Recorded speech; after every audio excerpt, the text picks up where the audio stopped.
thank all of you for being here today. Today I will present changes in the organizational structure of Metropolitan Nashville Public Schools that were publicly promised back in December, actually on December 1st.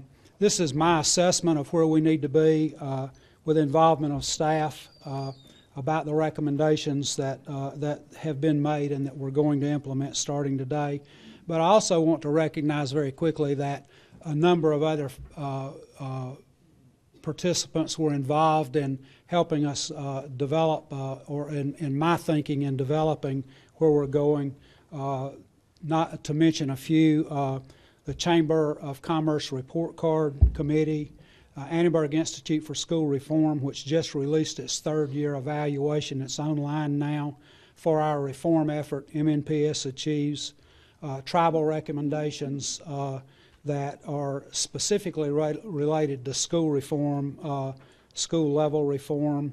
Our National Advisory Panel, which will be coming in on February 18th and 19th, and many of you will have an opportunity to hear from them, and others, some of the best research in educational reform in the country.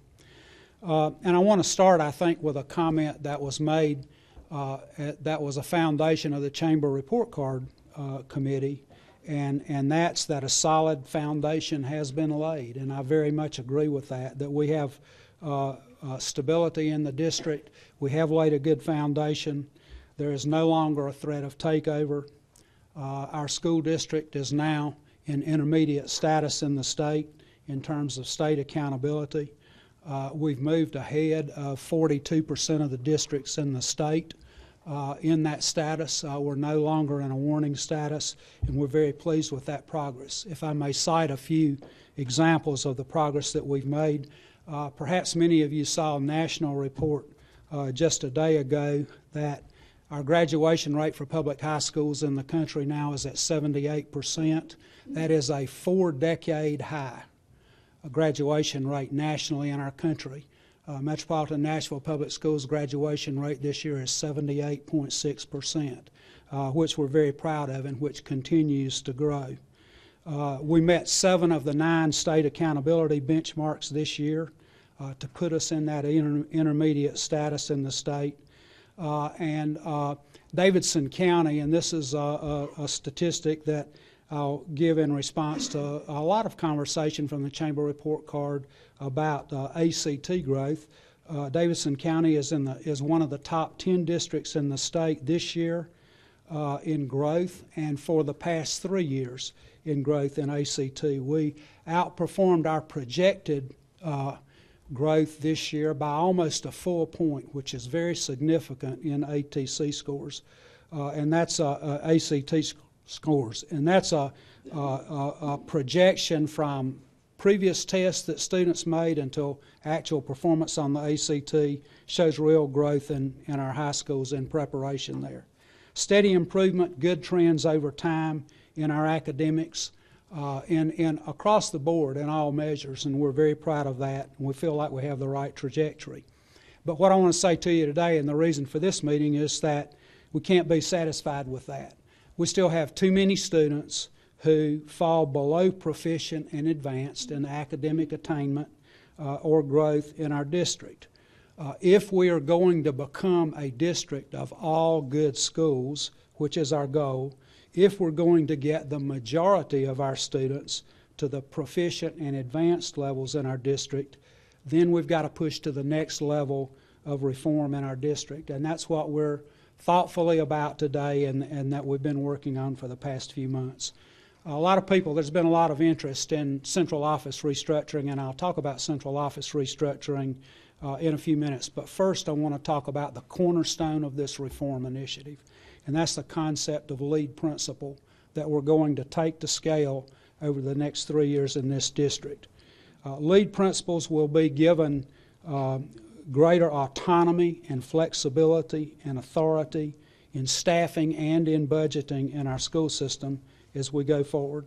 Without going into details, they will have final say on all staffing in their schools, and will have the flexibility to organize both instructional and support staff in their schools. They'll also have school-based budgeting autonomy so that funds can be used flexibly within guidelines. Principals must apply to become lead principals and must meet stringent criteria for qualifying. Test data, leadership skills, teacher input will be a part of the criteria to qualify. And I will make note that we are in the final stages of developing a performance framework for determining the performance of each school, and that will be rolled out pretty quickly now in the next few weeks, and it is multifaceted and has been in development since November. We presently have 2 school-based lead principals and 7 network leads, and I think the majority of these people are with us today. The title and roles will be consolidated so that from today forward we'll have 9 lead principals for the remainder of the school year that are school-based. The number of leads will double next year to 18. We'll go to scale at the high school level. All high schools will be a part of networks, and we'll be working with lead principals as we go forward.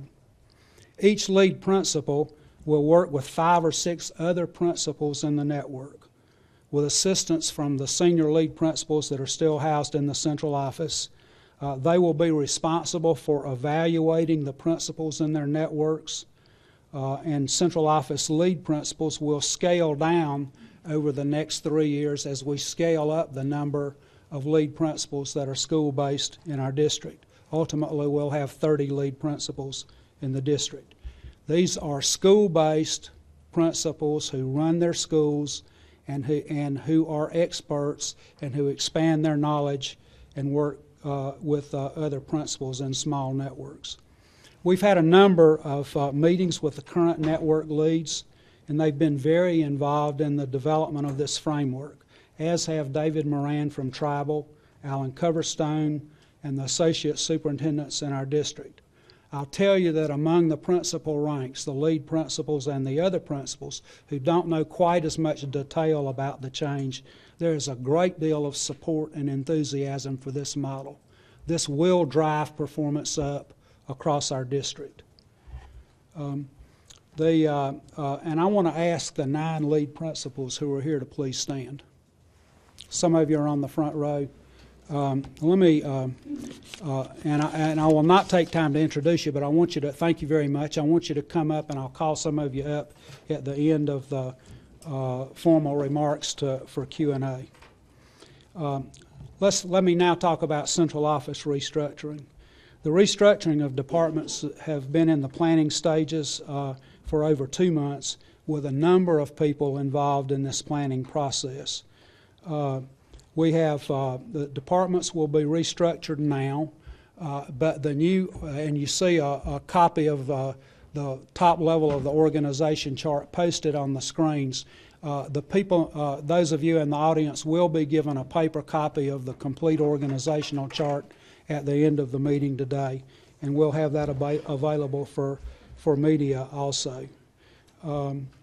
The final implementation of department restructuring will not be completed until July. We're starting at the top, and we will involve people, these chiefs and people in their departments, to help us streamline and refine the work of restructuring the central office. From a high-level view, there really are 3 or 4 goals that we want to achieve with this restructuring, and I'll mention those very quickly. Decentralization of instructional and curricular expertise. Our experts in instruction and in curriculum should be school-based. The closer they are to working with teachers and students in classrooms every day, the better effect we get from them. That's not enough, though. In addition to that, they have to become parts of highly effective networks, and that's the basis of the strategy, is to develop highly effective networks of instructional expertise that are school-based, working in the schools, working to support teachers, working to support principals every day.